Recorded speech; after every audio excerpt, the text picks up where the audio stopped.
Now, I want to talk about my new close personal friend. As a teenager, Troye Sivan posted tunes online from his bedroom in Perth. Now he is a massive pop superstar whose fans include Taylor Swift. And last night, I got a chance to talk with Troye after he held a listening party for a group of lucky Kiwis for his new album, Bloom. Take a trip into my garden. I hope you don't mind me saying this, it's quite full on for me to be in the same room as your lips right now. They're oh my God. Just the beginning. Well, look at yours. We're like lip twins. We are. You've got more of a top lip than me though. I only have this like poofy bottom one. Hey, you've just come from your New Zealand listening party. Yes. How did it go? It was so much fun. Yeah, I don't know, I've always had this affinity, is that the word, to Kiwis in general. I feel like you guys just, I get it, I feel like, and they get me, and it was just really, really chill and fun. When he's not making sweet, sweet music with his mates Ariana Grande and Taylor Swift, he's starring with fellow Aussies Russell Crowe and Nicole Kidman in the new film Boy Erased, a true story about gay conversion therapy. Did you know that existed before working on this film? I did, yeah. I have some friends in the States who had either come really, really close to their parents sending them off, or I have one friend who had been through it, and it goes without saying, but it's been proven to be like extraordinarily harmful to the people who go through it. And I remember when I was sort of coming out to myself and like on that journey, I had such a sigh of relief when I realized that it was something that I couldn't change. Like hearing people say that and me kind of realizing that took off all of this pressure, because suddenly it was like, okay, I don't have to try and completely like shift who I am. I just have to learn how to, deal with this and tell my family and tell my friends, and then I can like kind of move on with my life.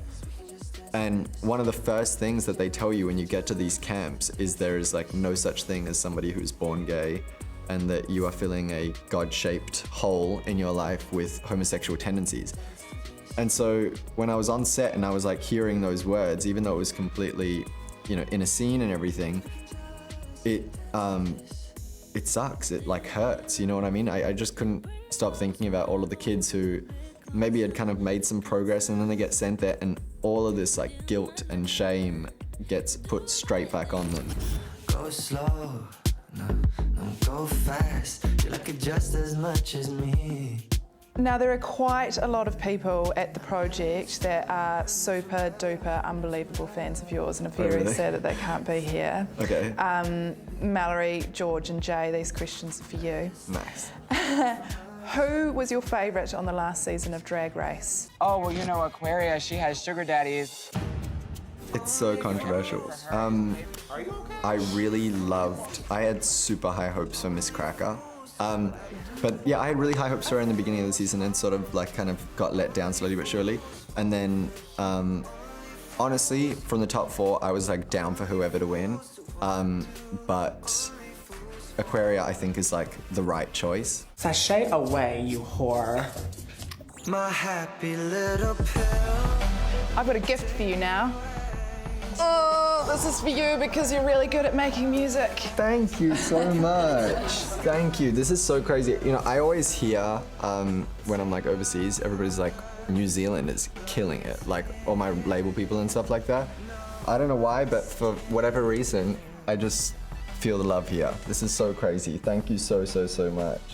Well, thank you so much for talking to us. I'm gonna put this in my suitcase. Yeah. Take it home. Good luck with that. Yeah. Great job, Almost his most serious and passionate answer was about Drag Race. But I just want to answer a question. I might be setting myself up. What is a listening party? Oh, yeah. No, it's not. I find them terrifying, and I actually talked to Troye about that. So it's where you go along with the artist and they play the album. Oh, I was okay. like, what are you supposed to do if you end up at a listening party? Do you want his top 3 tips? Yep. Do not make eye contact, because that's quite weird. Okay. Don't do any big dance moves, but do some appreciative nodding in time to the music, and you'll be fine. You'll make it out alive. And also, like, don't close your eyes and act like you're really getting into it. I've learned that from having bands in on my radio show. Now, Troye Sivan's new album Bloom is out on the 31st of August, and you can pre-order it now.